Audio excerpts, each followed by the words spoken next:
டெல்லியில் ஏதோ தேர்தல் ஆணையம் சம்பந்தமான பயிற்சியில் நாம் தமிழர் கட்சியினர் கலந்துக்கிட்டு அங்கே சில சலசலப்புகள் ஆன மாதிரி தகவல்கள்லாம் வந்திருந்தது. அதை பற்றி கொஞ்சம் சொல்ல முடியுமா? உண்மையில நான் அவர் நடந்ததை சொல்கிறேன். அவர் சொன்ன பதில் என்ன தெரியுமா? சார், இதுக்கு முன்னாடி 2 நாளாக பீகாருக்கு பயிற்சி நடந்தது சார். ஒரு கேள்வி கேட்கல சார், அமைதியாக இருந்துட்டு போயிட்டாங்க. ஆனால் நாம் தமிழ் இந்த தமிழ்நாடு வந்துச்சு வருங்க சார், உங்களுக்கு கிரு அடிக்குது இல்லை, எங்களுக்கு கிரு அடிக்குது. இவ்வளோ அதிர்வு ஏன் வருதுன்னே தெரில அப்படின்னார். எங்காலும் எல்லாருமே இல்லை, பதில் எப்பயா தருவாங்க வரையும் உட்காந்துட்டு இருந்தாங்க. அவர் அதை சொன்னார். நாம் தமிழர் முன்னாடி, விடுதலை சிறுத்தைகள் முன்னாடி, காங்கிரஸ் முன்னாடி தன்னை பெரியாள்னு காட்டிக்கிறதுக்காக திமுக அதிமுக தங்களோட கேள்விகளை எழுப்பிட்டாங்களே, அந்த கேள்விகள் நியாயமானவை கிடையாது. இன்னும் சொல்ல போனால் தேர்தல் அதிகார ஆணையத்திலிருந்து வந்து பயிற்சி அளிக்க வந்திருந்த பயிற்சியாளர்கள் கூட அந்த கேள்விக்கு பதில் சொல்லக்கூடாது. கேட்ட கேள்வியாளர்கள் தான் பதிலே இருக்குது. எங்க அண்ணன் CV சண்முகத்துக்கு தான் பதில் இருக்குது. எங்க அண்ணன் செங்கோட்டையன் தான் பதில் இருக்குது. அண்ணன் கடம்பூர் ராஜு, அண்ணன் செல்லூர் ராஜு தான் பதில் இருக்கு. இன்னும் சொல்ல போனா எங்க அண்ணன் செல்வ கணபதி தான் பதிலே இருக்கு. ஏன்னா அவங்க தான் ரூலிங் பார்ட்டி. இப்ப திராவிட மாடல் முதலமைச்சர் சொல்லி ஸ்டாலின் வச்சிருக்காங்க இல்லையா, அவங்க தான் ஆட்சியில இருக்கிறாங்க.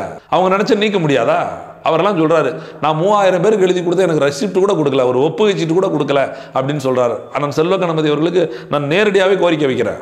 இது ஒரு கேள்வியாவே அவருக்கு வைக்கிறேன். நீங்க எத்தனை முறை சட்டமன்றத்தில் உட்காந்துருக்கீங்க, எத்தனை முறை அமைச்சராக இருந்திருக்கீங்க, இன்னைக்கு மேல பாராளுமன்ற உறுப்பினராக கூட இருக்கீங்கல்ல.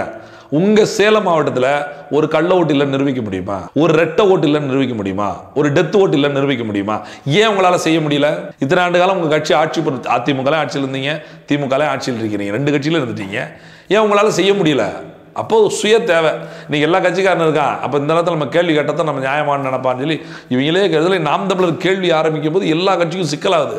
எல்லா கேள்வி நம்மளும் ஏதாவது கேள்வி கேட்கணுமே அப்படின்னு சொல்லி அந்த கேள்வி கேட்கணும் அப்படிங்கிற ஒரு காரணத்துக்காக தான் இந்த கேள்வி எழுப்புறாங்களே ஒழிய இது அவர்கள் வாயிலிருந்து வர வேண்டிய கேள்வி அல்ல. அதற்கு அவர்கள் பொருத்தமானவர்களும் கிடையாது. அவர்கள் தான் குற்றவாளி. இந்த பட்டியல் இப்படி இருப்பதற்கு காரணமே திமுக அதிமுக தான். அதிகாரிகள் ஆரம்பிக்கும் போது சொல்லியிருந்தாங்க, மாலை நேரத்தில் 4 மணிலேருந்து 5 மணி வரைக்கும் கேள்வி பதில் செஷன் வைக்கிறோம், தனியா அதுக்குன்னு ஒரு நேரம் ஒதுக்குறோம், 1 மணி நேரம். நீங்க எல்லா வகுப்பை கவனிச்சுட்டு அதுல நீங்க கேள்வி கேட்டா உங்கள் கேள்விகளுக்கு பதில் சொல்வதற்கு நாங்கள் தயாராக இருக்கிறோம் அப்படின்னு தான் சொல்லியிருந்தாங்க. இந்த ஒவ்வொரு கேள்வியை எழுப்பப்பட்டு அதிலேயே திணறாங்க பார்த்தீங்களா அதிகாரிகள். இவங்க முடிவு பண்ணிட்டாங்க, ஆகா சும்மா ஊடால கேட்க சொல்லும் போதே இவங்க இவ்வளவு மிரட்டுறாங்க, நம்ம தனியா 1 மணி நேரம் ஒதுக்கணும்னா நம்ம என்ன சொல்லணும்னு தெரியாது அப்படின்னு சொல்லிட்டு அந்த செஷனை, அந்த வகுப்பையே ரத்து பண்ணிட்டு போயிட்டு வரலாம், நாளைக்கு வகுப்பு பார்த்துக்கலாம்னு சொல்லி கிளம்பிட்டாங்க. நீங்கள் அதை தான் கூட பார்த்துருப்பீங்க. நம்ம கேள்வி எழுப்புறோம்னா பயந்துக்கிட்டு தேர்தல் ஆணையம் வெளிநடப்பு செஞ்சாங்க அப்படிலாம் போட்டிருப்பாங்கல்ல. அது உண்மைதான். என்னன்னா, ஒரு தேர்தல் ஆணையத்தோட அதிகாரிகள் பயிற்சி கொடுக்க வந்த பயிற்சி ஆசிரியர்கள், அவங்க ஆசிரியர் நாங்கள் மாணவர்கள் அப்படின்னே வச்சுட்டா கூட அங்கீகரிக்கப்பட்ட அரசியல் கட்சியோட பிரதிநிதிகளுக்கு ஏற்படுற சந்தேகங்களை நிவர்த்தி செய்வது தான் அந்த பயிற்சி ஆசிரியரோட வேலையாக இருக்கணும் ஒழிய இருக்கிற வகுப்பையை ரத்து பண்ணிட்டு போகிறது அவங்களோட வேலை கிடையாது. இதுக்காக நாங்கள் வந்து கிட்டத்தட்ட இப்போ நாம் தமிழர்லாம் பார்த்தீங்கன்னா எல்லாரும் வந்துருக்கூடிய எல்லாருமே ஒரு 20,000 25,000 டிக்கெட் போட்டு வந்திருக்காங்க. அறையும் உணவும் இந்த தேர்தல் ஆணையம் கொடுத்தா கூட மற்ற செலவினங்களை எப்படி யார் பார்க்குறது? அப்போ ஒரு ஆளு கிட்டத்தட்ட 30,000 செலவு பண்ணி வந்திருக்காங்க. நினச்சி பாருங்க, 250லேருந்து 300 பேர் போயிருந்தா எவ்வளோ பணம்னு சொல்லி. இந்த பணம் நம்ம தனிப்பட்ட முறையிலிருந்து போயிருந்தா கூட செலவு பணம், அரசு சாப்பாடு பணம், பயண பணம், இதெல்லாம் அரசாங்க பணம். அப்படிங்கும்போது இவ்வளோ காசை செலவழிச்சிட்டு கேள்விக்கு பதில் இல்லாத ஆசிரியர் பெருமக்களை வச்சு என்ன பண்றது? யோசித்து பாருங்க. இது எங்க நாம் தமிழருக்கு மட்டும் இல்லை, எல்லாருக்கும் ஏற்பட்டதான். அதனால தான் அதிமுக நாம் தமிழர் ஆதரிக்க ஆரம்பிச்சிருச்சு. அவங்களே நல்லா பேசுறாங்க, கேட்கட்டும், அவங்களே கேளுங்க சார் அப்படின்னு சொல்லிட்டாங்க. தாய் தமிழ் உறவுகளுக்கு வணக்கம். இன்று நம்மோடு இணைந்திருப்பவர் நாம் தமிழர் கட்சியின் மாநில ஒருங்கிணைப்பாளர்களுள் ஒருவரும், வருகிற 2026 சட்டமன்ற தேர்தலில் வாசுதேவநல்லூர் சட்டமன்ற தொகுதிக்கு அண்ணன் செந்தமிழன் சீமான் அவர்களால் வேட்பாளராக அறிவிக்கப்பட்டிருக்கக்கூடிய அண்ணன் இசைமதிவணன் அவர்களை தான் பார்க்க போகிறோம். அண்ணா வணக்கங்கண்ணா. வணக்கம் தம்பி. 2026 சட்டமன்ற தேர்தலில் நீங்கள் வாசுதேவநல்லூர் தொகுதிக்கு வேட்பாளராக அறிவிக்கப்பட்டிருக்கீங்கன்னா அதற்கு முதல்ல எங்களுடைய வாழ்த்துக்கள். நன்றி. வருகிற சட்டமன்ற தேர்தலில் வாசுதேவநல்லூர் நாம் தமிழர் கட்சியினுடைய களமாக தான் இருக்கும் அப்படின்றது காலத்திலேருந்து பார்க்கும்போது எங்களுக்கு நல்லாவே புரிய வருது. இப்போ கடந்த மே 22, 23 டெல்லியில் ஏதோ தேர்தல் ஆணையம் சம்பந்தமான பயிற்சியில் நாம் தமிழர் கட்சியினர் கலந்துக்கிட்டு அங்கே சில சலசலப்புகள் ஆன மாதிரி தகவல்கள்லாம் வந்திருந்தது. அதை பற்றி கொஞ்சம் சொல்ல முடியுமா? கட்டாயமா. அதாவது இந்திய தேர்தல் ஆணையம் அப்படிங்கிறது உங்களுக்கு தெரியும், தேர்தலை நடத்தக்கூடிய ஒரு அமைப்பாக இருக்குது. அது ஒவ்வொரு முறையும் அந்த தேர்தலை எதிர்கொள்வதற்கான ஒரு கூட்டத்தை நடத்திக்கிட்டே இருப்பாங்க. வரலாற்றில், அதாவது இந்திய தேர்தல் ஆணையம் வரலாற்றில் முதல் முறையாக அதாவது ஒவ்வொரு மாநிலம், அதாவது இந்தியா முழுக்க இருக்கக்கூடிய ஒவ்வொரு மாநிலத்திற்கும் டெல்லியில் நேரடியாக, அது இந்திய தேர்தல் ஆணையத்தால் அங்கீகரிக்கப்பட்டு IIIDEM அப்படிங்கிற ஒரு அமைப்பின் மூலமாக ஒவ்வொரு மாநிலத்துக்கும் 2 நாள் அதாவது வாக்குச்சாவடி நிலை முகவர்கள் இருப்பாங்க, உங்களுக்கு தெரிஞ்சிருக்கும். நம்ம ஒவ்வொரு பூத்துக்கும் வாக்குச்சாவடி முகவர் போடுவோம். அந்த பூத்து போட முகவர்களை நியமிக்கக்கூடிய வாக்குச்சாவடி நிலை முகவர்கள் PLA 1 அப்படின்னு சொல்லுவாங்க. ஏன்னா இந்த வாக்குச்சாவடி முகவர்கள்லாம் PLA 2. அதே மாதிரி PLA O அப்படின்னா உங்களுக்கே தெரியும், அரசு தரப்புல இருந்து ஒவ்வொரு பூத்தையும் கண்காணிக்கக்கூடியவங்க. அந்த PLA 1 வாக்குச்சாவடி நிலை முகவர்களுக்கு ஒவ்வொரு மாநிலத்திலும் போட்டது போல, அதாவது நாங்கள் 22, 23 போனோம். ஏற்கனவே 21, 20, 21 நாட்களில் பீகார் அந்த மாதிரியான மாநிலங்கள் போயிருந்திருக்காங்க. 22, 23 தமிழ்நாடு மற்றும் பாண்டிச்சேரிக்கான அங்கீகரிக்கப்பட்ட தேசிய மற்றும் மாநில கட்சிகளுக்கான அந்த பயிற்சி வகுப்பை ஏற்பாடு பண்ணியிருந்தாங்க. இந்த 2 தமிழ்நாட்டிலும் பாண்டிச்சேரியிலிருந்து கிட்டத்தட்ட 9 கட்சிகள் தேசிய அங்கீகரிக்கப்பட்ட மாநில தேசிய கட்சிகள் எல்லா கட்சியும் போய் கலந்துக்கிட்டோம். அதில் இந்த முறை அங்கீகரிக்கப்பட்ட மாநில கட்சியாக நாம் தமிழரும் தேர்ந்தெடுக்கப்பட்டிருக்கிறால் இந்த பட்டியலில் நாம் தமிழரும் சேர்ந்து போய் கிட்டத்தட்ட நாம் தமிழர் சார்பாக 70 பேர் அதில் போய் அந்த 2 நாள் பயிற்சி வகுப்புல கலந்துக்கிட்டு வந்ததான். அதுதான் நீங்க கேள்விப்பட்டிருப்பீங்கன்னு நான் நினைக்கிறேன். இந்த பயிற்சி வகுப்புல நாம் தமிழர் கட்சி மட்டும்தான் பங்கேற்றாங்களா, இல்லை எப்படி மற்ற அரசியல் கட்சிகள்? இல்ல, அதுதான். அதுனா அங்கீகரிக்கப்பட்ட மாநில கட்சி, அங்கீகரிக்கப்பட்ட தேசிய கட்சி அப்படிங்கும் போதே தமிழ்நாட்டில் இருக்கக்கூடிய காங்கிரஸ் கட்சி, பாரதிய ஜனதா கட்சி, ஆம் ஆத்மி, பகுஜன் சமாஜ் கட்சி, இப்ப மாநில கட்சிகளாக இருக்கக்கூடிய திமுக, அதிமுக, விடுதலை சிறுத்தைகள், நாம் தமிழர், தேசிய முற்போக்கு திராவிட கழகம் இப்படின்னு சொல்லி அங்கீகரிக்கப்பட்ட மாநில கட்சி, அங்கீகரிக்கப்பட்ட தேசிய கட்சின்னு சொல்லி எல்லா கட்சிகளும், இது இங்கே மட்டும் இல்லை, எல்லா மாநிலத்தில் நடைபெறும் போது எல்லா கட்சிகளுக்கும் அழைப்பு. அதன் அடிப்படையில் தான் நாம் தமிழரும் அதில் ஒரு கட்சியாக இணைக்கப்பட்டு இந்த வாய்ப்பு. இதில் என்ன ஒரு வித்தியாசம் அப்படின்னு பார்த்தீங்கன்னா, இது முதல் முறையாக டெல்லியில் நடந்திருக்கு. இவ்வளோ நாளும் அந்தந்த மாநிலங்களுக்குள்ள அந்தந்த மாவட்டங்களுக்குலாம் நடந்திருக்கு. முதல் முறையாக இந்த தேர்தல், இந்திய தலைமை தேர்தல் ஆணையர் வந்து அப்படி ஒரு முடிவெடுத்து எல்லாருக்கும் வந்து டெல்லியில் பயிற்சி கொடுக்கணும் அப்படிங்கிற ஒரு விருப்பப்பட்டதின் அடிப்படையில் சிறந்த பயிற்சியாளர்களை வைத்து இந்த தேர்தல்னா என்ன, தேர்தல் ஆணையம் எப்படி செயல்படுகிறது, இதில் இருக்கக்கூடிய நல்லது என்ன, கெட்டது என்ன, இதில் உங்களுக்கு புரிஞ்சது என்ன, புரியாது என்ன, ஒரு வாக்குச்சாவடினா என்ன, அந்த வாக்குச்சாவடி முகவர்னா என்ன, எப்படி ஒரு வாக்காளர்களை சேர்க்கிறோம் நீக்கிறோம் இப்படிங்கிறத பற்றி ஒரு மிகப்பெரிய ஒரு அலசலையே இந்த கட்சிகளோடு ஒரு கலந்துரையாடிக்கணும் அப்படிங்கிற அடிப்படையில் இந்த பயிற்சி வகுப்பை எல்லா கட்சிகளுக்குமே கொடுத்துருந்தாங்க. அதில் நாம் தமிழரும் ஒருவராக நாங்கள் பங்கேற்றோம். இது எல்லா கட்சிகளுக்கும் ஒரே அரங்கில் பொதுவான பயிற்சியாக இது அமைக்கப்பட்டிருந்ததா? ஆமாம், கண்டிப்பாக ஒரே அரங்கு. கிட்டத்தட்ட நாங்கள் ஒரு 250, 300 பேர் உட்காந்துருந்தோம். ஒவ்வொரு பகுதியாக பிரிச்சிருந்தாங்க, செக்டார் சொல்லலாம். இப்போ இந்த சைடில் திமுக இருக்குது, இங்கே அதிமுக இருக்குது, இந்த பக்கம் நாம் தமிழர் இருக்குது, இந்த பக்கம் விடுதலை சிறுத்தைகள் இருக்குது, ஆம் ஆத்மி இருக்குது, பகுஜன் சமாஜ் இருக்குது, திமுக இருக்குது, பிஜேபி இருக்குது, காங்கிரஸ் இப்படின்னு ஒவ்வொரு பகுதிக்கும் ஒருவேளை எண்ணிக்கையின் அடிப்படையில் பிரிச்சிருப்பாங்கன்னு நம்புகிறோம். ஏன்னா ஒரு கட்சியில் முன்ன பின்ன வந்திருந்தாங்க இல்லையா. இதில் குறிப்பிட்டு சொல்லணும்னா நாம் தமிழர் சார்பாக தான் 70 பேர் போய் கலந்துக்கிட்டோம். மற்றவங்களாம் கம்மியாக தான் வந்திருந்தாங்க. நாம் தமிழர் வந்து அதிகபட்ச உறுப்பினர்கள் போய் கலந்துக்கிட்டாங்க. இப்போ மற்ற கட்சிகள் கலந்துக்கிட்டாங்கன்னு நீங்கள் சொல்லியிருந்தீங்க. இதில் வந்து ஏற்கனவே தேர்தல் சம்பந்தமான விஷயங்களை பழந்துன்னு கொட்டப்பட்ட பழைய திமுக, அதிமுக மாதிரியான கட்சிகளும் அங்கே இருந்திருப்பாங்க. இப்போ அவர்கள் தேர்தல் ஆணையத்தை நோக்கி எந்த மாதிரியான நகர்வுகளை செஞ்சாங்க, எந்த மாதிரியான கேள்விகள் எழுப்பினாங்க? இல்லை, இப்போ நீங்கள் என்னன்னு பார்த்தீங்கன்னா, இப்போ நீங்கள் சொன்ன மாதிரி பழந்துன்னு கொட்டப்பட்டனா அவங்க தேர்தலில் பல முறை சந்திச்சிருக்காங்க, வென்றிருக்காங்க, தோற்றுருக்காங்க, இப்படி எல்லாம் ஆளுங்கட்சி எதிர்கட்சியாக இருந்திருக்கிறாங்க. நாம் தமிழர் புதிய ஒரு இன்னும் உள்ள சட்டமன்றத்தில் போகாத கட்சி. அப்போ நமக்கு ஏதாவது புதுசாக தெரிஞ்சிருக்கும் அப்படிங்கிற தெரிய வரும் அப்படிங்கிற நம்பிக்கைலாம் போய் சேர்ந்தோம். ஆனால் நீங்கள் சொன்ன மாதிரி ஏற்கனவே உள்ள கட்சி அப்படிங்கிற அடிப்படையில் எங்களை மாதிரி ஒரு புது ஆட்கள் அங்கே வரல. திமுக சார்பில் பார்த்தீங்கன்னா மக்களவை எம்பி, அதாவது சேலம் மக்களவை தொகுதியில் தேர்ந்தெடுக்கப்பட்டிருக்க பாராளுமன்ற உறுப்பினராக கூடிய அண்ணன் செல்வ கணபதி அவர்கள், அப்புறம் அவங்களோட சேர்ந்து கோவை மாவட்டத்தோட மேயர் நினைக்கிறேன், தினேஷ் நினைக்கிறேன், எனக்கு சரியாக பேர் ஞாபகம் இல்லை, அவங்க ஒரு மேயர் வந்திருந்தாங்க. இப்போ அதிமுக தரப்பு எடுத்துகிட்டு பார்த்தீங்கன்னா முன்னாள் அமைச்சர்களே ஒரு படையோடு வந்திருந்தாங்க. அண்ணன் ஜெயக்குமார் அவர்கள், அண்ணன் இங்கிட்டு வந்து பார்த்தீங்கன்னா எம்பி CV சண்முகம் அவங்க இருந்திருந்தாங்க. கடலூரோட சட்டமன்ற உறுப்பினர் குட்டியப்பா, முரளி குட்டியப்பா வந்திருந்தாங்க. அப்புறம் தங்கமணி அவங்க வந்திருந்தாங்க. அமைச்சர் பழைய அமைச்சர், போக்குவரத்து அமைச்சர் அந்த விஜயபாஸ்கர் வந்திருந்தாங்க. அண்ணன் செல்லூர் ராஜு வந்திருந்தாங்க, கடம்பூர் ராஜு வந்திருந்தாங்க. இன்னும் ஒரு சில பேர் கூட எனக்கு பேர் நினைவில்லை. இப்படி மிகப்பெரிய ஆளுமைகள் தான் வந்திருந்தாங்க. இப்போ நாங்கள் கூட யோசிச்சுக்கிட்டோம், என்னடா நம்மெல்லாம் சின்ன பிள்ளைங்க வந்திருக்கோம், இவங்க பெரிய ஆட்களாக வந்திருக்கோம் அப்படின்னு கேட்குற போது இந்த PLA 1 அப்படிங்கிறதுக்கான பயிற்சி வகுப்பின் அடிப்படையில் மாவட்ட செயலாளர்களாக இருப்பவர்கள் வரலாம், அந்த அடிப்படையில் நாங்கள் வந்திருக்கோம் அப்படிங்கிற மாதிரி அவங்களோட பார்வை வந்திருந்தது. அவங்க தேர்தல் ஆணையத்தை நோக்கி வச்ச ஒரு கேள்வி என்ன அப்படின்னு மிகப்பெரிய அளவில் எடுத்து பார்த்தா, இந்த இறந்து போனவங்கள எப்படி வாக்குப்பட்டியலேருந்து நீக்கிறது, அதை நீக்கவே முடியலை அப்படிங்கிறது ஒரு மிகப்பெரிய அளவில் அவங்க எழுப்பினாங்க. அவங்க ஒட்டுமொத்தமாக எழுப்பினது அது ஒன்று தானே நம்ம வச்சுக்கலாம். என்ன காரணம்னா, அண்ணன் CV சண்முகம் அவர்கள் தரவுகளோடு வந்துட்டார். புத்தகத்தெல்லாம் தூக்கிட்டு வந்து நடந்து முடிஞ்ச ஈரோடு கிழக்கு இடைத்தேர்தலில் 6000 உறுப்பினர்களை வீடு வீடாக தேடி பார்த்தும் காணலை, 1000 பேர் இறந்தவங்களை நீக்க முடியல, 1000 பேர் வெளியூர் மாறி போனவங்களை நீக்க முடியல, கிட்டத்தட்ட 8000 வாக்குகளை எங்களால் எங்களால் கண்டுபிடிக்கவே முடியல அப்படின்னு சொல்லி ஆதாரத்தோடு அந்த ஒரு கேள்வியை தேர்தல் ஆணையத்தை நோக்கி அதாவது பயிற்சி கொடுத்த அந்த அதிகாரிகள் நோக்கி அவங்க எழுப்புனாங்க. இதன் அடிப்படையில் அங்கே வந்து பல்வேறு கட்சி எல்லாமே, இப்போ காங்கிரஸாக இருக்கலாம், பாரதிய ஜனதா கட்சியாக இருக்கலாம், விடுதலை சிறுத்தைகள் இருக்கலாம், நாம் தமிழர், இப்படி எல்லாருமே ஒரு கேள்விகளை எழுப்பும்போது அது ஒரு சின்ன சலசலப்பை ஏற்படுத்துச்சு. இப்படி அதிமுக அந்த கேள்வி எழுப்புனா, திமுக ஒரு கேள்வி எழுப்புறாங்க, நாம் தமிழர் ஒரு கேள்வி எழுப்புறாங்க, விடுதலை சிறுத்தை, அதாவது அந்த பயிற்சி வகுப்பு நடைபெற்று கொண்டிருக்கும் போதே தங்களுக்கு எழுந்த சந்தேகங்களை பற்றி ஒவ்வொரு கேள்விகளாக ஒவ்வொரு கட்சியும் எழுப்புகிற போது அதற்கு எதிர்குரலாக ஒரு சில கட்சிகள் பேசுது. இப்படி எல்லாமே சலசலப்பாகி ஒரு சின்ன ஒரு 10 நிமிஷம் ஒரு கான்ட்ரவர்சி மாதிரி ஒரு சின்ன சலசலப்பு ஏற்பட்டது உண்மை. ஆமாம், நாங்கள் கூட பார்த்தோம். அப்போ உங்களுடைய ஒரு காணொலியை கூட அங்கே வெளியாக இருந்தது. ரொம்ப ஆக்ரோஷமாக நீங்கள் இங்கே இருந்த அலுவலர்களை நோக்கி கேள்வி எழுப்பிட்டு என்ன, எப்படி, எது சம்மந்தமாக நீங்கள் அப்படி கேள்விகள் எழுப்புனீங்க? இல்லை, அது என்னன்னு பார்த்தீங்கன்னா, இப்போ எங்களுக்கு ஒரு சில கேள்வி, இப்போ நாங்கள் நாம் தமிழர் கட்சி இங்கிருந்து போகும்போதே நம்ம என்னெல்லாம் தேர்தல் ஆணையத்தினால் நம்ம பாதிக்கப்பட்டிருக்கோம், என்னவெல்லாம் இதன் முறை அங்கீகரிக்கப்படாத கட்சியாக இருக்கிற போது நாம் தமிழருக்கு தேர்தல் நடைமுறையில் என்னெல்லாம் தோல்வி ஏற்பட்டுச்சு, குறிப்பாக சொல்லுறதா இருந்தால் விவசாயி சின்னம் நாங்கள் வச்சிருக்கிற போது அந்த சின்னம் அளவு இன்னும் சொல்லப்போனால் ஒரு நகல் மாதிரி தெரிஞ்சது, பேர்கள் சரியாக பதியப்படலை, அப்படிங்கிறலாம் எங்களுக்கு சிக்கலாக இருந்தது. அதே போல் இந்த வாக்குச்சாவடி பட்டியல் கிடைக்காம நம்ம அவதி விட்டுறதெல்லாம் இருக்குது. இப்போ இதெல்லாம் எதை நோக்கி சரி பண்ணணும், அப்புறம் வாக்குக்கு பணம் கொடுக்கறத எப்படி சரி பண்ணுறது, பிஎல்ஓக்கள் வந்து அங்கே போய் பட்டியலை வந்து மக்கள்கிட்ட கொண்டு போகும்போது கட்சிக்காரங்க யாரும் ஏன் கூட போகக்கூடாது, அதை எப்படி தடுப்பது, இப்படி நிறைய கேள்விகளை நாங்களே திட்டமிட்டு தான் போயிருந்தோம். அந்த அடிப்படையில் நாம் தமிழர் கட்சிகள் ஒரு சில கேள்வி எழுப்பிது, அதிமுக ஒரு கேள்வி எழுப்பும்போது அதிமுகவிலிருந்து அந்த இறந்தவர்களை பற்றி ஒரு கேள்வி வருகிற போது அதற்கு முறையாக பதில் சொல்வதற்கான வாய்ப்பு இல்லாமல் இருக்கும்போது அதோட துணை கேள்வியாக நான் ஒன்று கேட்டேன். என்ன அப்படின்னு பார்த்தீங்கன்னா, இந்த அரசாங்கம், அதாவது தேர்தல் ஆணையம் நடத்தின அந்த பயிற்சி வகுப்பில் அந்த IIIDMத்தை சேர்ந்தவங்க என்ன பண்ணுறாங்கன்னா, இன்னும் சொல்லப்போனால் தமிழ்நாட்டிலிருந்து வருவாய்த்துறையில் வேலை பார்க்குற அதிகாரிகளும் வந்திருந்தாங்க.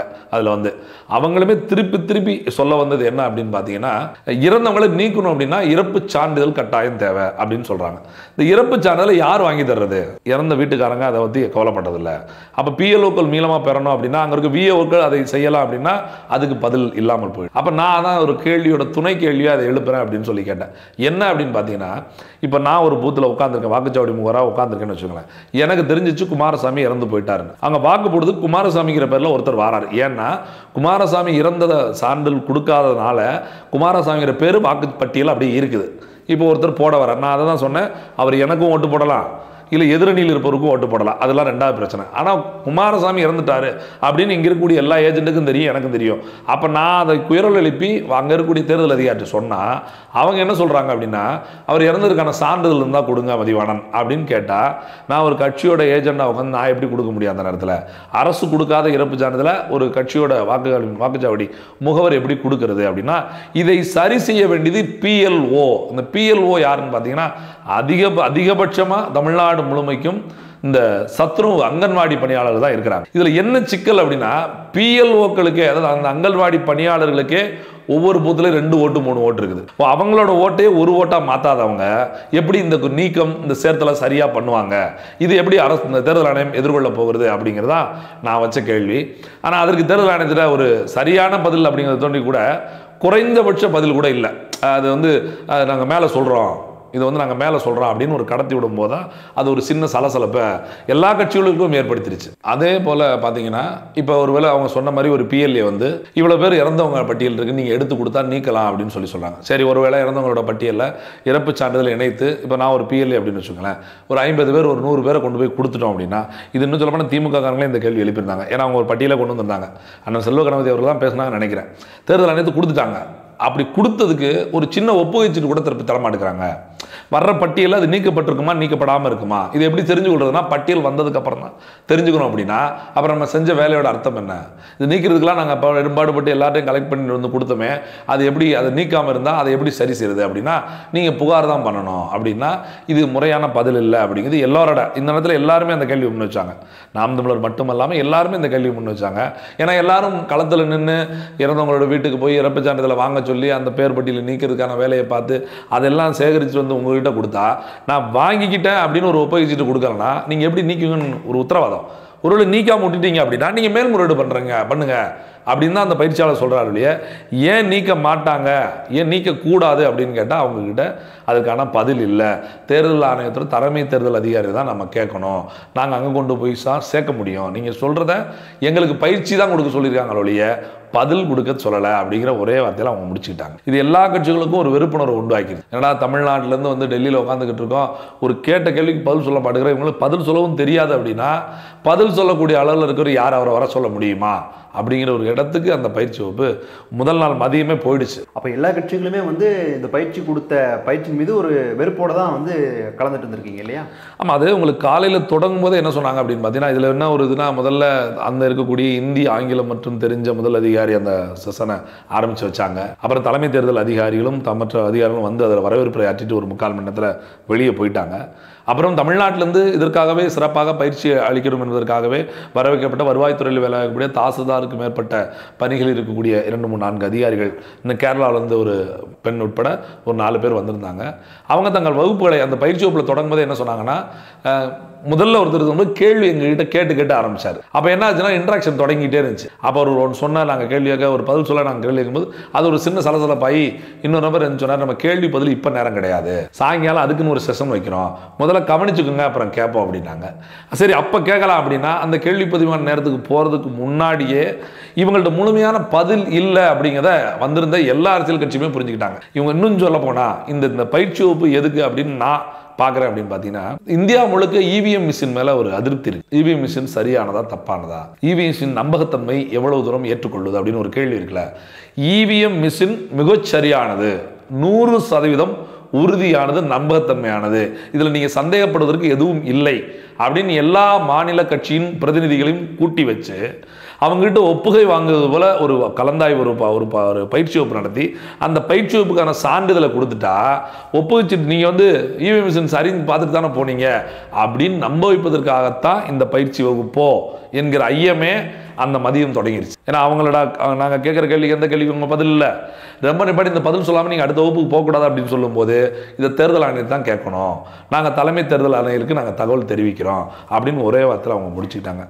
அதுவே வந்து எல்லா கட்சிக்கும் ஒரு வெறுப்புணர்வு அப்படி வந்ததுனால என்ன பண்ணிட்டாங்கன்னா, திமுகவோட சொல்லிச்சு, இது எதுக்கு போட்டு கசகசன்னு கேள்வி கேட்டுக்கிட்டு ஒரு கட்சிக்கு ஒரு ஆளை சொல்லுங்க, நாம் தமிழர் கூட முதல்ல கேட்கட்டும், எல்லாரும் கேள்விக்கும் பதில் சொல்ல முடிஞ்சா சொல்லுங்க, இல்லை விடுங்க, இதே சும்மா பேசிக்கிட்டு எதுக்கு அப்படின்னு திமுகவே நாம் தமிழரை ஆதரித்து பேசுகிற இடத்துக்கு வந்தது. இல்லை, நம்ம கவனிக்க வேண்டியது என்னன்னா, எல்லா கட்சிகளும் இந்த போக்கை எடுத்துக்கிட்டு இருக்கு, ஒரே ஒரு கட்சி ஒன்று தேர்தல் ஆணையம் பக்கம் நினைச்சு, நம்ம அதையும் மறந்துடக்கூடாது.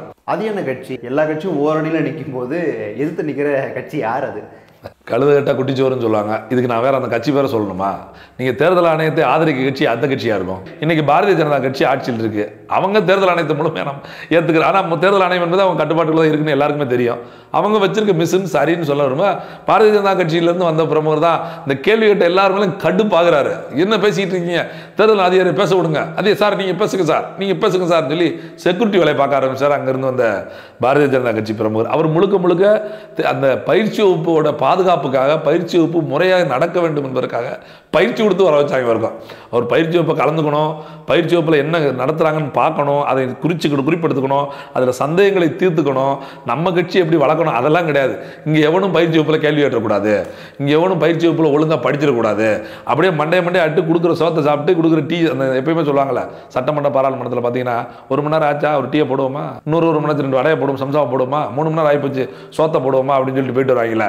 அந்த மாதிரியே ஒரு சம்பிரதாயத்துக்கு ஒரு கூட்டத்தை நடத்திட்டு சர்டிஃபிகேட் கொடுத்துட்டா, பார்த்துக்கா இவிஎம் கரெக்ட் தான் தெரியுதா, பார்த்துக்க போயிட்டா அப்படிங்கிற ஒரு நடைமுறையை அவங்க ஏற்படுத்துறதுக்கு இவர் ஒரு சால்ரா தட்டுற மாதிரி பாரதிய ஜனதா கட்சி பிரமுகர் மட்டும்தான் முதலில் இருந்தே, காலையில் இருந்தே நாம் தமிழர் மீது மட்டுமல்ல எந்த கட்சி கேள்வி கேட்டாலும் சீக்கிரம் பேச விடுங்க, அதிகாரியை பேச, சும்மா உட்காருங்க, சார் நீங்கள் பேசுங்க சார், இப்படியே கேள்வி கேட்டு இருந்தால் எவ்வளோ நேரம் ஆகும் சார் அப்படின்னு ரொம்ப சூடாடே. அப்பா அவரெல்லாம் எங்கள் அணியில் உட்கார வைக்க வேண்டியது, அவர் எங்கள் பால்கனியில் உட்கார வச்சுட்டாங்க, 10 ரூபா டிக்கெட்டில் உட்கார வைக்க வேண்டிய ஆள் அவர் கொண்டு போய் பால்கனியில் உட்கார வச்சுட்டாங்க. அவர் இங்கேருந்து அதிகாரத்தை, அவர் மைக்கு வேறு வேலை செய்ய மாட்டேங்குது, இது என்ன செய்யறதுன்னு தெரியல, அவருக்கு பிடிச்ச சனியனா என்னன்னு தெரியல, அவர் வேறு கத்து இங்கே பாதி பேருக்கு மேலே கேட்க மாட்டேங்குது.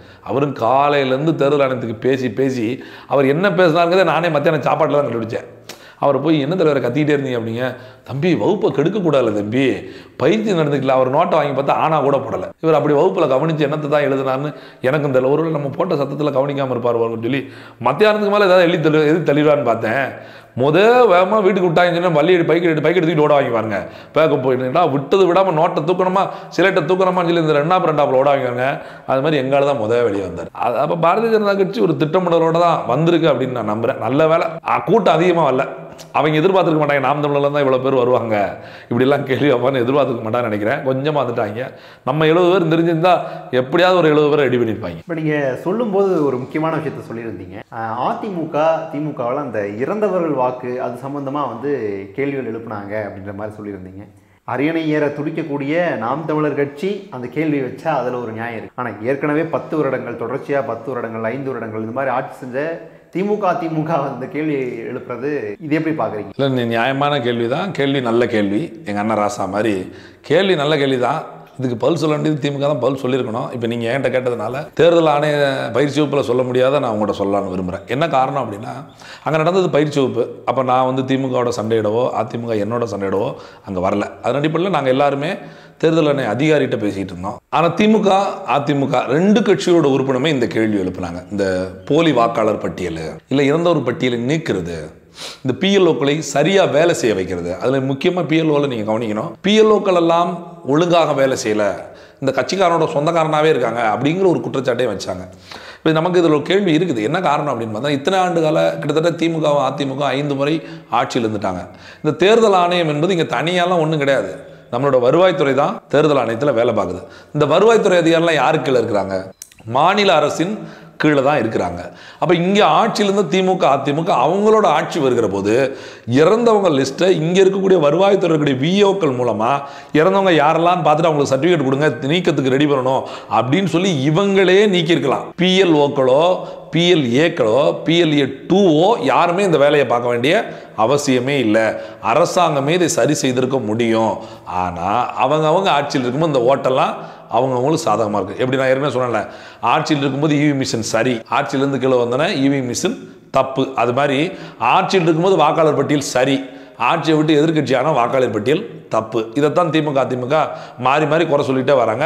தேர்தல் ஆணையத்தில் நல்ல பிள்ளை மாதிரி அவங்களும் இந்த கேள்வி தான் கேட்குறாங்க. அதான் என்னடா முந்திரி கூட்ட மாதிரி நீங்கள் முந்திட்டு கட்டினா நீங்கள் யோக்கியனாயிருவாங்களேடா, இந்த கேள்வி எழுப்ப வேண்டியதே நாங்கள் தானே அப்படின்னு பார்த்தா, நாம் நம்மளோட கேட்கட்டும், ஆளுக்கு ஒரு கேள்வி கேட்போம் அப்படின்னு ரொம்ப அண்டர்ஸ்டாண்டிங்கில் நிற்கிறாங்க திமுக அதிமுக.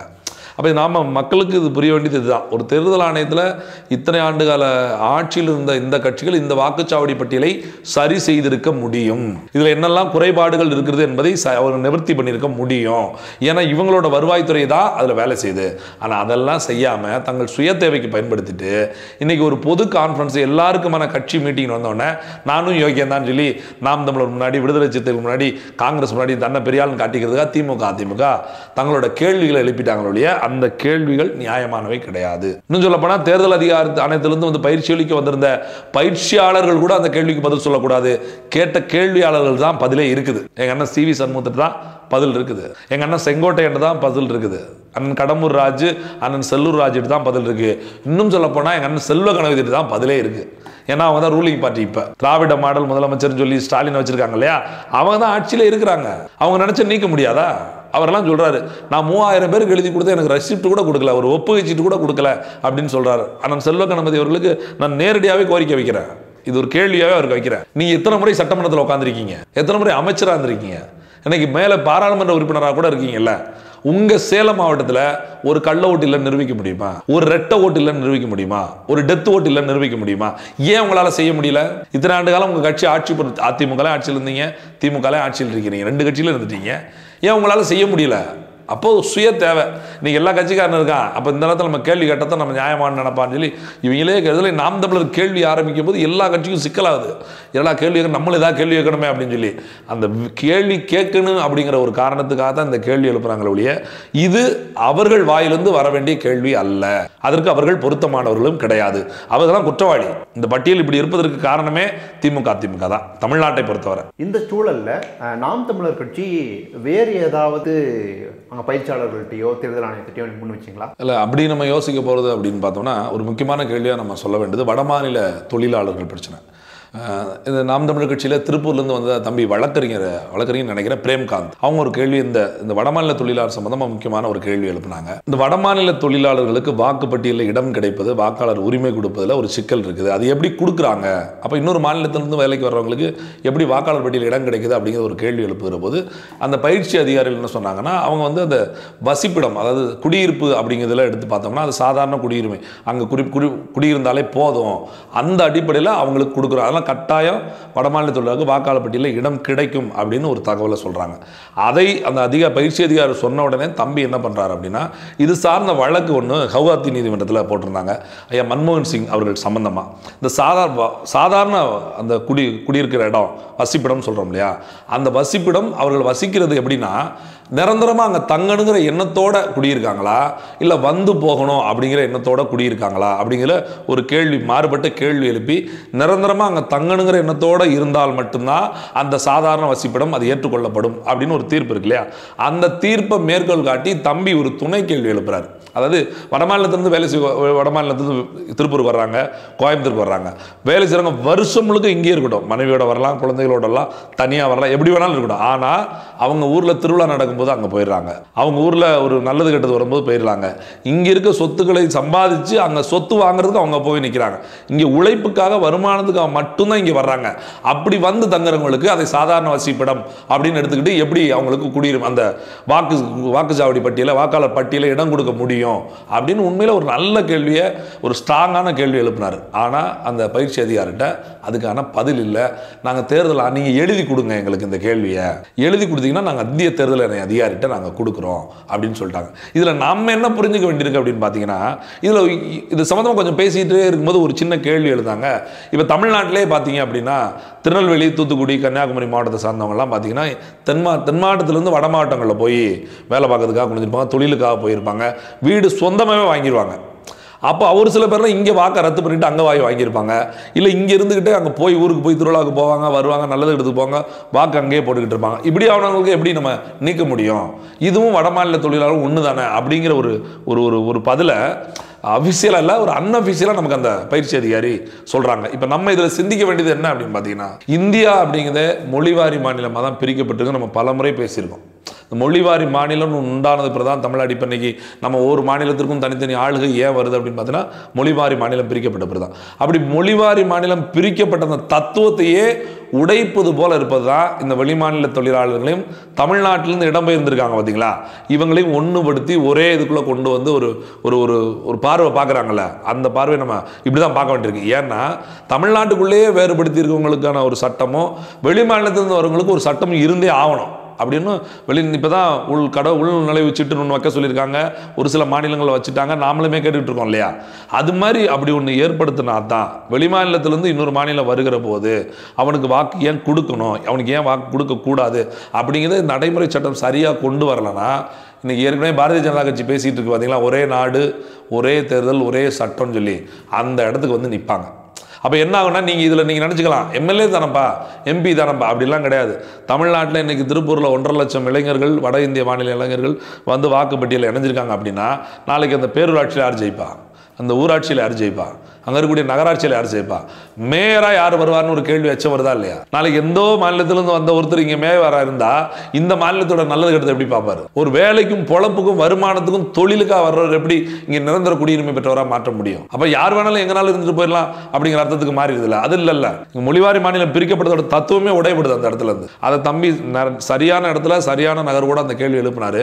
ஆனால் பயிற்சியாளர்கள்ட்ட அதற்கு ஏற்ற பதில் இல்லை. இதுதான் ஒரு அதிருப்தி ஏற்படுச்சு எல்லாருக்குமே. வந்து கேட்குற எந்த கேள்விக்கும் முறையான பதிலை பயிற்சியாளர்களாக சொல்ல முடியல. இன்னும் கூடுதலாக உங்களுக்கு சொல்லணும்னு வச்சுக்கோங்களேன், வாக்குச்சாவடி பட்டியலை உருவாக்குறதுக்கு முன்னாடி ஃபார்ம் 6, படிவம் 6, படிவம் 7, படிவம் 8 இதெல்லாம் எதுக்குலாம் சொல்லிக்கிட்டு இருந்தாங்க இல்லையா. பயிற்சி எடுத்துக்கிட்டு இருந்தவருக்கே படிவம் 6க்கும் படிவம் 8க்கும் ஒரு சின்ன குழப்பம் ஏற்பட்டுருச்சு. இதில் படிவம் 6 போடுறதா படிவம் 8 போடுறதா அப்படின்னு சொன்னதிலே படிவம் 6ன்னு சொல்லி முடிச்சுட்டாரு.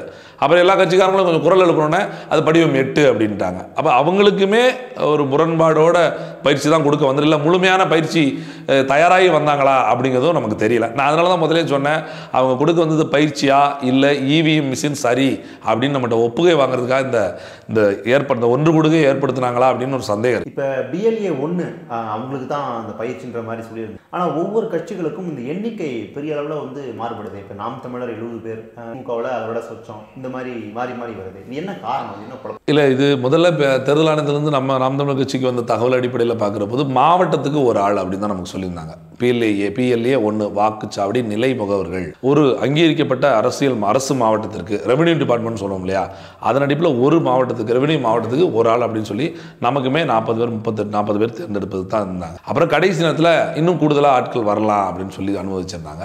அதன் அடிப்படையில் நம்ம 70 பேர் போயிருந்தோம். அங்கே போனதுக்கு அப்புறம் தான் தெரிஞ்சு நீங்கள் சொல்கிற மாதிரி பல்வேறு கட்சிகள் பல்வேறு எண்ணிக்கையில் வந்திருந்தாங்க. ஸோ இந்த கேள்வியுமே அங்கே எழுப்பப்படுச்சு. என்னென்னா பயிற்சியோட தொடக்கத்தில் அவங்க கேட்டப்போ என்ன சொன்னாங்கன்னா, PL என்பது மாவட்டத்துக்கு ஒருவர் அப்படின்னு சொன்ன உடனே அண்ணா திராவிட முன்னேற்ற கழகத்திலிருந்து அதிமுகவோட அண்ணா திராவிட முன்னேற்ற கழகத்திலிருந்து ஜெயக்குமார் மலை அமைச்சர் ஜெயக்குமார் அவர்கள் ஒரு கேள்வி எழுப்பினாங்க. சார், PLA 1ன்னு சொல்கிறீங்களா, மாவட்டத்துக்கு ஒரு ஆள்னு சொல்கிறீங்களா, எங்கள் கட்சியில் 2 தொகுதிக்கு ஒரு மாவட்டம் வச்சுருக்கோம், ஒரு மாவட்டத்தில் 2 மாவட்டம் வச்சுருக்கோம், பிரிச்சிருக்கோம். அப்போ கிட்டத்தட்ட எங்களுக்கு 120 மாவட்டம் இருக்குது, அப்போ நாங்கள் எப்படி கூட்டு வருது அப்படிங்கிற ஒரு கேள்வி எழுப்பினாங்க. அப்படி அவங்க கேள்வி எழுப்புகிற போதே விடுதலை சிறுத்தைகளும் ஒரு குரல் கொடுத்தாங்க. நாங்கள் ஒரு மாவட்டத்துக்கு ஒரு தொகுதியை ஒரு மாவட்டமாக வச்சுருக்கோம் அப்படின்னு சொன்னாங்க. அப்படி சொல்லி முடிக்கவில்லை நாம் தமிழர் இருந்துருச்சு, நாங்கள் ஒரு தொகுதியை 10 மாவட்டமாக வச்சுருக்கோம், அப்போ எத்தனை பேர் கொடுக்குறது அப்படின்னு இந்த கேள்வியில் கேட்ட உடனே அதிகாரிக்கே ஒரு மாதிரி ஆயிடுச்சு. என்னடா ஒரு கேள்வி கேட்பான்னு பார்த்தா ஒரே கேள்விக்கு 4 கேள்வியை கொண்டு வராங்களே, ஒருத்தர் 2 மாவட்டமாக பிரிச்சிருக்கேன், ஒரே 5 மாவட்டமாக பிரிச்சு, இவன் ஒரு தொகுதியே 10 மாவட்டம் அதாவது அவருக்கு என்ன சொல்லி உண்மையில நான் அவர் நடந்ததை சொல்கிறேன். அவர் சொன்ன பதில் என்ன தெரியுமா, சார் இதுக்கு முன்னாடி 2 நாளாக பீகாருக்கு பயிற்சி நடந்தது சார், ஒரு கேள்வி கேட்கல சார், அமைதியாக இருந்துட்டு போயிட்டாங்க. ஆனால் நாம் தமிழ் இந்த தமிழ்நாடு வந்துச்சு வருங்க சார், உங்களுக்கு கிர் அடிக்குது இல்லை எங்களுக்கு கிர் அடிக்குது, இவ்வளோ அதிர்வு ஏன் வருதுன்னே தெரில அப்படின்னா. எங்காலும் எல்லாருமே இல்லை, பதில் எப்பயா தருவங்க வரையும் உட்காந்துட்டு இருந்தாங்க. அவர் அதை சொன்னார், நீங்கள் எத்தனை கட்சிகள் உங்கள் கட்சிகளுக்கு எத்தனை மாவட்டமாக பிரித்தாலும் அரசு, அதாவது இங்கே இருக்கக்கூடிய அரசு நிர்வாகம் ரெவென்யூல எத்தனை மாவட்டம், தென்காசி மாவட்டம், திருநெல்வேலி மாவட்டம், தூத்துக்குடி மாவட்டம், மதுரை மாவட்டம் அப்படின்னு ரெவென்யூல என்ன கணக்கு வச்சிருக்காங்களோ அதன் அடிப்படையில் ஒரு ஆள் அப்படி சொல்லிட்டு திருப்பி இந்த கேள்வி எழுப்பினோன்னா, இல்லை 2-3 பேர் இருந்துக்கலாம், PLA நீங்கள் 2-3 பேர் இருந்துக்கலாம் அப்படின்னு அந்த பதிலுமே திருப்தி அளிக்காத பதில் தான் இங்கே இருக்கக்கூடிய கட்சிகளுக்கு. அதாவது இதுதான் நடைமுறை, கட் அண்ட் ரைட்டாக இதுதான் அப்படின்லாம் ஒன்றுமே அவங்க அதுக்கான பதிலே சொல்லலை. இந்த ஃபார்ம் 6, 7 இந்த மாதிரி படிவங்கள் சம்மந்தமாக நிறைய சொல்லியிருந்தீங்க. இப்போ அது தொடர்பாக நீங்கள் என்னென்ன கேள்விகள் எழுது? இல்லை, பொதுவாக இப்போ எல்லாம் நம்ம ஏற்கனவே தேர்தலில் சந்தித்த கட்சிங்கிறதுனால கூட படிவம் 6னா என்ன, படிவம் 7னா என்ன, படிவம் 8னா என்ன, ஏன் படிவம் 9, 10 அதெல்லாம் வருது அப்படிங்கிறது ஓரளவுக்கு நமக்கு தெரிஞ்சதான் அதை கையாண்டிருக்கோம். அதில் என்ன வித்தியாசமாக பண்ண முடியும் அப்படின்னு சொல்லி அவங்க பயிற்சியை நாங்கள் கவனிச்சுட்டு இருக்கும்போது அவங்க சொன்னது என்னென்னா, இந்த படிவம் 7, இந்த படிவம் 9 இந்த மாதிரியான இதில் வந்து அவங்க என்ன சொல்கிறாங்க, இப்போ யாராவது ஒருத்தர் இறந்துட்டாங்கன்னு நம்ம சரி, அவங்க இறக்கலை அப்படின்னாலும் அவங்களுக்கு அப்செக்ஷன் தெரிவிக்கலாம். வேறு சட்டமன்ற தொகுதியில் இந்த சட்டமன்ற தொகுதிக்கு ஒருத்தர் வாரான்னு வச்சுக்கோங்களேன், அங்கே உண்மையில் அவங்க பட்டியலை நீக்கலை, இங்கே சொந்த வீடும் கிடைங்கி அவங்க ஒரு நிரந்தர குடியிருப்பு கிடையாது, இவங்க போய் சொல்கிறாங்க அப்படின்னாலும் அதுக்கு நம்ம எதிர்ப்பு தெரிவித்து ஒரு அப்ஜெக்ஷனை அவங்களுக்கு கொடுக்க முடியும் அப்படின்னு சொல்லி ஒரு விதி இருக்குது அப்படின்னு சொன்னாங்க. அப்போ அந்த அப்ஜெக்ஷனை கொடுத்தா அந்த அப்ஜெக்ஷனை ஏற்றுக்கிட்டு அதுக்கு ஒரு அக்னாலஜ்மெண்ட் கார்டோ இல்லை அந்த அப்ஜெக்ஷனை விசாரிக்கிற ஒரு இத்தனை நாளைக்குள்ள ஒரு காலக்கெடு இல்லை அப்ஜெக்ஷன் யார் கொடுத்தாரோ அவங்கள கூட்டு காட்டுறது இருக்கா அப்படிங்கிற ஒரு கேள்வி எழுப்புகிற போது அவங்க என்ன சொல்கிறாங்கன்னா, இப்படி ஒரு கோரிக்கை மனு கொடுக்கப்பட்டிருக்கு, இந்த மாதிரி இவரை வந்து இங்கேருந்து இங்கே மாற்றணும் அப்படின்னு கோரிக்கை மனு கொடுத்த உடனே அந்தந்த பகுதி இருக்கு இல்லையா, இப்போ நம்ம சட்டமன்ற தொகுதியாக நம்மளை கணக்கிட்டோம், இல்லை ஒரு பாராளுமன்ற தொகுதியாக ஒரு கணக்கிட்டோம்னா கலெக்டர் ஆஃபீஸ் தான் நமக்கான தலைமை தேர்தல் அதிகாரிகள், அந்த கலெக்டர் ஆஃபீஸில் இதை தொங்க விட்டுருவாங்க. இந்த மாதிரி ஒருத்தர் கோரிக்கை மனு கொடுத்து அதை நீங்கள் பார்த்துட்டு இல்லை ஆன்லைனில் கூட நீங்கள் பார்த்துட்டு நீங்கள் அதுக்கு அப்ஜெக்ஷன் எதிர்ப்பு தெரிவிக்கலாம். எதிர்ப்பு தெரிவிச்சிங்கன்னா இத்தனை நாளைக்குள்ள உங்களை கூப்பிட்டு பேசி அந்த எதிர்ப்பு சரியாக தவறான்னு பண்ணிவிட்டு அதுக்கப்புறம் முடிவு செய்வார் தேர்தல் அதிகாரி அப்படின்னு சொன்னாங்க. அப்போ நம்ம தம்பி ஒருத்தர் சொன்னார், இது சரிதான், ஆனால் இந்த இந்திய தலைமை தேர்தல் அதிகாரி காலையில் பேசும்போது சொல்லிட்டு போனார், வரவேற்புரையில் சொல்லிட்டு போனார், தமிழ்நாட்டிலேருந்து 0 அப்ஜெக்ஷன் வந்துருச்சு, ஒரு அப்ஜெக்ஷன் கூட வரலன்னு சொன்னாங்களே. அப்போ இதுவரைக்கும் அப்ஜெக்ஷன் நாங்களே நிறைய இடத்துல கொடுத்துருக்கோம், ஏன் எங்களை கூப்பிட்டு கேட்கவே இல்லை, கூப்பிட்டு கேட்காம அந்த அப்ஜெக்ஷனை எப்படி க்ளோஸ் பண்ணுறீங்க அப்படின்னு கேட்குற போது அவங்கக்கிட்ட அதுக்கான பதில் இல்லை. அவங்க ஒரே வார்த்தை, தம்பி அதான் ரூல்ஸ் தம்பி, கேட்கணும் தம்பி எப்படி ரூல்ஸ் அதுதான், கூப்பிட்டு தான் கேட்கணும். நீங்கள் அது அப்ஜெக்ஷன் தெரிவிச்சிங்கன்னா உங்களை கூப்பிட்டு கேட்டுட்டு தான் பட்டியல் தயார் செய்யணும். இந்த பெயரை சேர்ப்பதா வேண்டாமா அப்படின்னு சொல்லி தான். அதுலேயும் உங்கள்கிட்ட ஒரு கேள்வி கேட்டு உங்கள்கிட்ட பதில் வாங்கிட்டு பிஎல்ஓக்கள் மூலமாக அந்த குற்றச்சாட்டு உண்மையா இல்லையா என்பதை விசாரிச்சுட்டு தான் அதுக்கப்புறம் தான் பட்டியல் தயார் பண்ணணும். இதுதான் ரூல்ஸு. கடைபிடிக்கலாம் நாங்கள் ஒன்றும் பண்ண முடியாது அப்படின்னு ஒரே வார்த்தையில் முடிச்சிட்டாங்க. அப்போ நீங்கள் இதில் நம்ம என்ன புரிஞ்சுக்கிறோன்னா, இது இங்கே ரூல்ஸ் என்ன சொல்லுதுன்னு உங்களுக்கு சொல்லி தருவோம். அதை தேர்தல் ஆணையம் பின்பற்றலாம் எங்கிட்ட வந்து சொல்லக்கூடாது. அதெல்லாம் நீங்கள் தேர்தல் ஆணையத்திலே பார்த்துக்கணும். அப்போ தான் நமக்கு தோணுச்சு, அப்புறம் எதுக்கு இந்த பயிற்சி வகுப்பு? இந்த பயிற்சி வகுப்பு நீங்கள் கொடுக்க வேண்டிய அவசியம் என்ன? ஏன் IIIDEM இந்த பொறுப்பை ஏற்றுக்கொண்டது? தேர்தல் ஆணையத்தின் வழிகாட்டுதல் தான் இந்த பயிற்சி வகுப்பு நடக்கிறது. அதை உறுதி செய்வதற்காக இந்திய தலைமை தேர்தல் அதிகாரி காலையில் வந்து வரவேற்புரை ஆற்றிட்டு போயிருக்காருன்னா ஏன் அவங்களால பதில் சொல்ல முடியல? அப்படிலாம் ஒரு $1 மில்லியன் கேள்வி. எதுக்குமே அதிகாரிட்ட இருந்து பதில் வரல அப்படிங்கிறதா இதில் துக்கமான விஷயம். இப்போ தொடர்ச்சியாக என்ன நடவடிக்கை எடுத்தீங்க? இவ்வளோ பிரச்சனை நடந்திருக்கு. ஸோ இப்போ திமுக அதிமுக தரப்பில் ஆகட்டும் சரி, நாம் தமிழர் தரப்பில் ஆகட்டும் சரி, எந்த மாதிரியான நடவடிக்கைகள் அடுத்து இல்லை? அதுதான் ஒவ்வொரு கேள்வியாக எழுப்பப்படுகிறது மழுப்பலான பதில். இல்லை இதுக்கு எங்களுக்கெல்லாம் பதில் தெரியாது, நீங்கள் தேர்தல் ஆணையத்தில் போய் கேட்கணும். இப்படி பதிலை கேட்டு கேட்டு சலிப்பாகி அந்த முதல் நாளே ஒரு 3 மணிக்கு மேலாம் இந்த கூட்டமே ஒரு புறக்கணிப்பு நிலைக்கு வந்துருச்சு. இன்னும் சொல்லப்போனால் அதை நம்ம அப்படியே கூட எடுத்துக்கலாம். இந்த கூட்டத்தில் கலந்து கொண்ட அரசியல் கட்சியை புறக்கணிச்சாங்களோ இல்லையோ, அதிகாரிகள் புறக்கணிக்கிற அளவுக்கு போயிட்டாங்க. என்ன காரணம்னா, அதிகாரிகள் ஆரம்பிக்கும் போது சொல்லியிருந்தாங்க, மாலை நேரத்தில் 4 மணிலேருந்து 5 மணி வரைக்கும் கேள்வி பதில் செஷன் வைக்கிறோம், தனியாக அதுக்குன்னு ஒரு நேரம் ஒதுக்குறோம், 1 மணி நேரம். நீங்கள் எல்லாம் வகுப்பை கவனிச்சுட்டு அதில் நீங்கள் கேள்வி கேட்டால் உங்கள் கேள்விகளுக்கு பதில் சொல்வதற்கு நாங்கள் தயாராக இருக்கிறோம் அப்படின்னு தான் சொல்லியிருந்தாங்க. இந்த ஒவ்வொரு கேள்வியை எழுப்பப்பட்டு அதிலே திணறாங்க பார்த்தீங்களா அதிகாரிகள். இவங்க முடிவு பண்ணிட்டாங்க, ஆகா சும்மா ஊடாலோட கேட்க சொல்லும் போதே இவங்க இவ்வளவு மிரட்டுறாங்க, நம்ம தனியாக 1 மணி நேரம் ஒதுக்கணும்னா நம்ம என்ன சொல்லணும்னு தெரியாது அப்படின்னு சொல்லிட்டு அந்த செஷனை, அந்த வகுப்பையே ரத்து பண்ணிட்டு போயிட்டு வரலாம், நாளைக்கு வகுப்பு பார்த்துக்கலாம்னு சொல்லி கிளம்பிட்டாங்க. நீங்கள் அதை தான் கூட பார்த்துருப்பீங்க. நம்ம கேள்வி எழுப்புறோம்னா பயந்துக்கிட்டு தேர்தல் ஆணையம் வெளிநடப்பு செஞ்சாங்க அப்படிலாம் போட்டிருப்பாங்கல்ல. அது உண்மை தான். என்னென்னா, ஒரு தேர்தல் ஆணையத்தோட அதிகாரிகள் பயிற்சி கொடுக்க வந்த பயிற்சி ஆசிரியர்கள், அவங்க ஆசிரியர் நாங்கள் மாணவர்கள் அப்படின்னே வச்சுட்டா கூட அங்கீகரிக்கப்பட்ட அரசியல் கட்சியோட பிரதிநிதிகளுக்கு ஏற்படுற சந்தேகங்களை நிவர்த்தி செய்வது தான் அந்த பயிற்சி அதிகாரியோட வேலையாக இருக்கணும் ஒழிய இருக்கிற வகுப்பையை ரத்து பண்ணிட்டு போகிறது அவங்களோட வேலை கிடையாது. இதுக்காக நாங்கள் வந்து கிட்டத்தட்ட இப்போ நாம் தமிழர்லாம் பார்த்தீங்கன்னா எல்லாரும் வந்துருக்கூடிய எல்லாருமே ஒரு 20,000 25,000 டிக்கெட் போட்டு வந்திருக்காங்க. அறையும் உணவும் இந்த தேர்தல் ஆணையம் கொடுத்தா கூட மற்ற செலவினங்களை எப்படி யார் பார்க்குறது? அப்போ ஒரு ஆள் கிட்டத்தட்ட 30,000 செலவு பண்ணி வந்திருக்காங்க. நினச்சி பாருங்கள், 250லேருந்து 300 பேர் போயிருந்தால் எவ்வளோ பணம்னு சொல்லி. இந்த பணம் நம்ம தனிப்பட்ட முறையிலேருந்து போயிருந்தால் கூட செலவு பணம், அரசு சாப்பாடு பணம், பயண பணம், இதெல்லாம் அரசாங்க பணம். அப்படிங்கும்போது இவ்வளோ காசை செலவழிச்சிட்டு கேள்விக்கு பதில் இல்லாத ஆசிரியர் பெருமக்களை வச்சு என்ன பண்ணுறது? யோசித்து பாருங்க. இது நாம் தமிழருக்கு மட்டும் இல்லை, எல்லாருக்கும் ஏற்பட்டதான். அதனால தான் அதிமுக நாம் தமிழர் ஆதரிக்க ஆரம்பிச்சிருச்சு. அவங்களே நல்லா பேசுகிறாங்க, கேட்கட்டும், அவங்களே கேளுங்க சார் அப்படின்னு சொல்லிட்டாங்க. ஆனால் எந்த கேள்விக்கும் முறையான பதிலை வாயை திறக்க மறந்துட்டாங்க தேர்தல் ஆணைய பயிற்சி ஆசிரியர்கள். அப்படிங்கிறதான் உண்மை. இல்லை அப்படி அந்த வகுப்பு முடிஞ்சதுனாலே மறுநாள் வகுப்பில் என்னன்னு பார்த்துடலாம். இல்லை இந்த யார் இந்த வகுப்பை எதிர்கொள்ள முடியும், யார் இந்த கேள்விக்கு பதில் சொல்ல முடியும், அவங்களை கொண்டு வந்து எங்களுக்கு வகுப்பு எடுக்க சொல்லுங்கள் அப்படின்னு சொல்லி முதல் நாள் நாங்களும் சொல்லிட்டு கிளம்பிட்டோம். சரி, 2வது நாள் அப்படி ஆசிரியர்கள் வந்துடுவாங்கன்னு பார்த்தா மறுபடியும் 2வது நாளும் அதே ஆட்கள் வந்துட்டு இவி மிஷினை உங்களுக்கு பரிசோதனை பண்ணி காட்ட போகிறோம், அப்படியே நேஷனல் மியூசியம் பார்க்க உங்களை சுற்றி காட்ட போகிறோம் அப்படின்னு சொன்னாங்க. உண்மையிலே சுருன்னு வந்துச்சு எல்லாருக்குமே. அப்போ நாம் தமிழர்லேருந்து திமுக அதிமுகலேருந்து குரல் எழுப்புனாங்க. அப்போ எல்லாருமே சொல்ல வந்தது என்னென்னா, நீங்கள் மியூசியத்துக்கு கூட்டு போகிறாங்க, ஈவெண்ட் டெமோ காட்டுறீங்க, அதெல்லாம் விடுங்க, நாங்கள் கேட்ட கேள்விகளை நீங்கள் நேரடியாக கொண்டு போய் தேர்தல் ஆணையத்தில் சேர்ப்பீங்களா, அதை நீங்கள் சேர்த்துட்டீங்கன்னு நாங்கள் எப்படி நம்புறது அப்படிங்கிற ஒரு கேள்வி எழுப்புகிற போது அவங்க தேர்தல் அதிகாரிகள் என்னடா இப்படி திடீர்னு மறுநாள் வந்து இப்படி நிற்பாங்க நம்ம எதிர்பார்க்கவே இல்லை. வேறு வழியே இல்லாமல் என்ன சொன்னாங்கன்னா, இந்த கேள்வியெல்லாம் நீங்கள் ஒரு ஃபவுண்டட் ஸ்கிரிப்டாக கொடுத்துருங்க, ஒன்று எழுதி கொடுத்துருங்க, நாங்கள் தேர்தல் ஆணையத்துக்கு அனுப்புகிறோம். நீங்கள் என்னெல்லாம் கேள்வி தோணுதோ அதை ஸ்கிரிப்டாக கொடுத்துருங்க, பாயிண்ட்ஸாக கொடுத்துருங்க, நாங்கள் தேர்தல் ஆணையத்துக்கு அனுப்பி வைக்கிறோம் அப்படிங்கிற ஒரு வார்த்தையை மட்டும்தான் அதில் அவங்களால சொல்ல முடிஞ்ச ஒழிய, அதற்கப்புறம் இந்த இவி மிஷினை பரிசோதிக்க இடத்துக்கு கூட்டு போயிட்டு அதுக்கு முன்னாடி இந்த பயிற்சி வகுப்பு முடிந்ததுக்கான எல்லாருக்கும் சான்றிதழ். பயிற்சி வகுப்பு அப்படி ஒன்றும் முறைகள் இல்லை, முதல் நாளே புறக்கணிப்பில் போயிடுச்சு. கேட்கப்பட்ட எந்த கேள்விக்கும் அவங்கள்ட்ட பதில் இல்லை. இந்த சட்டம் விதிமுறை என்ன சொல்லுது அப்படின்னு சொல்கிற அவங்களாலேயே அந்த விதிமுறைகள் உட்பட்டு நடக்க முடிஞ்சதானா? இல்லை. இது PLAக்களுக்கு மட்டும், PLOக்களுக்கு மட்டுமல்ல, பயிற்சி வகுப்பாளர்களுக்கே அப்படி ஒரு சிக்கல் வந்துருச்சு. ஆனாலும் பயிற்சி தொடங்கும் அப்படின்னு சொல்லிட்டு அந்த பயிற்சி வகுப்பை முடிச்சு அந்த பாராட்டு சான்றிதழை கொடுத்துட்டு இவி மிஷினை சரிபார்ப்பதுக்காக ஒரு அணியாக அனுப்பி வச்சுட்டாங்க. இதுதான் யதார்த்தத்தில் நடந்த உண்மை. நாங்கள் இதுலேருந்து வெளியே வந்த உடனே நீங்கள் சொன்ன மாதிரி, என்னடா நம்ம கேட்ட கேள்விக்கும் பதில் இல்லை, இதை எழுதி கொண்டு வந்து கொடுங்கன்னு சொல்கிறாங்களே, இவங்க கொண்டு போய் கொடுப்பாங்கன்னு என்ன நிச்சயம்? இதையே அவங்கள்ட்ட கொடுத்து நாமளே தேர்தல் அதிகாரிட்ட கொடுத்துட்டா என்ன அப்படிங்கிற ஒரு கேள்வியை எங்களுக்குள்ளே எழுப்புகிற போது எங்களை, அதாவது நாம் தமிழர் பிள்ளைகள் 70 பேரையும் தமிழ்நாட்டிலேருந்து ஒருங்கிணைச்சு கூட்டு போய் தான் நாம் தமிழர் கட்சியோட தலைமை நிலை செயலாளர் கூடிய சகோதரர் செந்தில்குமார் அவர்கள் ஒரு சின்ன ஐடியா சொன்னாங்க.